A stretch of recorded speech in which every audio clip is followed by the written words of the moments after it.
अब minimum balance रखना होगा। आपको ये बड़ी खबर बता दें, आज से ही जीएसटी के नए नियम भी लागू हो रहे हैं। इनकम टैक्स से लेकर यूपीआई पेमेंट में बदलाव आज, क्योंकि 1 अप्रैल आज से कई नियमों में बदलाव हो गया है। बैंक खातों में अब मिनिमम बैलेंस आपको रखना होगा और आज से ही जीएसटी के नए नियम भी लागू हो रहे हैं।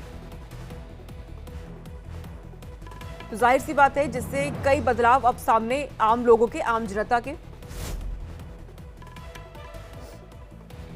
जो जीएसटी का जो प्रोसीजर है, ये 180 दिन वाला ये टारगेट, ये व्यापारियों को बांधने का काम किया गया है सरकार ने।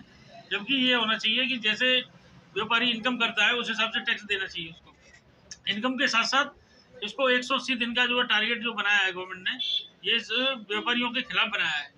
ये कोई जो है संवैधानिक प्रक्रिया नहीं है, इसलिए इसको जो है अलग रखना चाहिए था। दूसरा, पेंशन का मुद्दा। पहले क्या होता था कि 50% पेंशन मिलती थी। अब पेंशन का क्या है कि जो है, जो आदमी 2004 के बाद जो लगा हुआ है, भर्ती हुआ है किसी विभाग में, तो उसको पेंशन नहीं मिलेगी। अब गवर्नमेंट कह रही है कि जो है उसको 12 पेंशन का 12 महीने की जो राशि है उसका 12 में भाग दिया जाएगा, उसके हिसाब से उसकी पेंशन निकाली जाएगी। ये कोई तरीका सही नहीं होता है। इसका ये होना चाहिए कि पेंशन को 50% पहले जो लागू थी वही लागू होना चाहिए, क्योंकि बुढ़ापे का सारा एक पेंशन होती है नौकरी वाले की, और उसके अलावा कोई और साधन नहीं होता उसका इनकम का। इसलिए 50% पेंशन होना जरूरी है। मैडम, आज के टाइम में जो सरकार ने जो नियम लागू किए हैं, चार पांच बैंकों के नाम लिए गए हैं, जिसमें स्टेट बैंक ऑफ इंडिया है, पंजाब नेशनल बैंक है। इसमें वित्तीय ईयर में बैंकिंग सेक्टर में बदलाव किया जा रहा है, इसके नियमों में बदलाव किया जा रहा है। लेकिन बदलाव करने से पहले सरकार को कम से कम at least 6 month before news channel के माध्यम से, सोशल मीडिया के माध्यम से लोगों को अवेयर करवाना चाहिए। अब जो बेचारे ग्रामीण लोग हैं, ग्रामीण इलाके में जो रहते हैं, वो उन तक ये वाली इंफॉर्मेशन पहुंच नहीं पाएगी। उनका जो मिनिमम बैलेंस होगा वो तो खराब हो जाएगा पूरा। गवर्नमेंट उनको खाना उनके ऊपर पेनल्टी इम्पोज करवाई जा रही है। इन पेनल्टी का उनको कितना खामियाजा भुगतना पड़ेगा। तो गवर्नमेंट ने जो बदलाव किए हुए हैं, हमारे जो वित्त मंत्री है सीतारमण जी, उन्होंने जो आज जो बजट जो पास किया हुआ है, उसके हिसाब से ये बदलाव गलत किए हुए हैं। आप बदलाव करने की मना नहीं है, लेकिन कम से कम पब्लिक को नोटिफिकेशन जारी कर देते। ग्रामीण बैंक के छोटे तबके के जो लोग होते हैं वो शहर तक नहीं आ पाते, क्योंकि शहर में मामूमन उनका जो अकाउंट होता है वो शहर में ही होता है। अब उनको पास बैलेंस की जानकारी नहीं होती, क्योंकि वो नेट बैंकिंग का यूज़ नहीं करते हैं, है ना।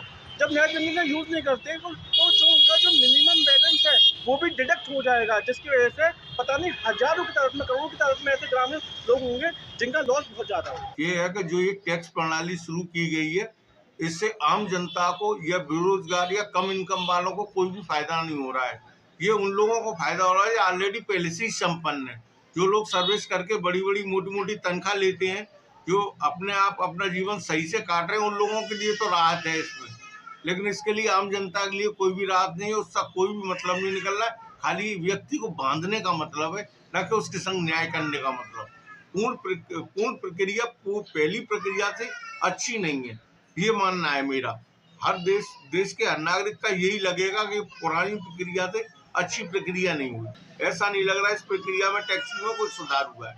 इससे तो जन हित के बजाय जनहानि होने की संभावना बढ़ी। पहली बात, सरकार ने जो 12 लाख की टैक्स फ्री किया है वो बहुत लिमिटेड लोगों के लिए ही, मतलब लिमिटेड लोगों को ही उसका बेनिफिट मिलेगा। और खाली टैक्स फ्री करने से कोई नहीं है, और ऐसा कोई फ़ायदा नहीं मिलेगा।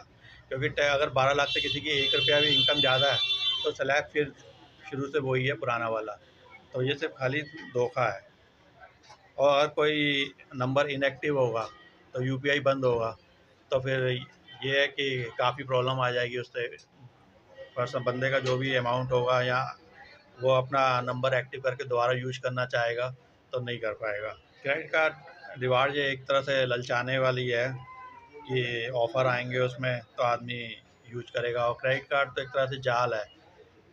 आदमी को जिस समय पैसा खर्च करता है उस समय उसे पता नहीं चलता, और लेकिन ये एक ऐसा जाल और दलदल है कि धीरे धीरे आदमी उसमें फंस जाता है और डूब के मर जाता है, और निकलने का कोई रास्ता नहीं मिलता।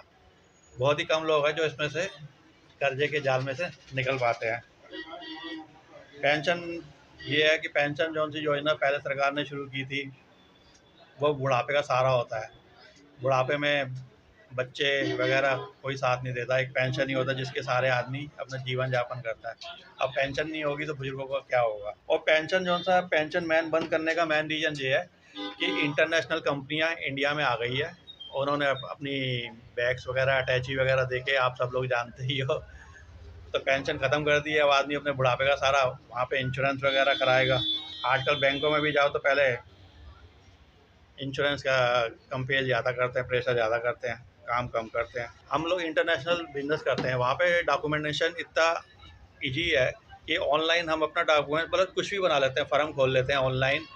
उनको सिर्फ पैसा चाहिए, ठीक है, और ये चाहिए कि उनके कंट्री में आदमी बिजनेस करे, उन्हें भी कमा के दे और खुद भी कमाए। लेकिन हमारे इंडिया में ये पहले से जीएसटी इतना डिफ़िकल्ट है, इतना कंफ्यूजिंग है कि आदमी समझ नहीं पाता।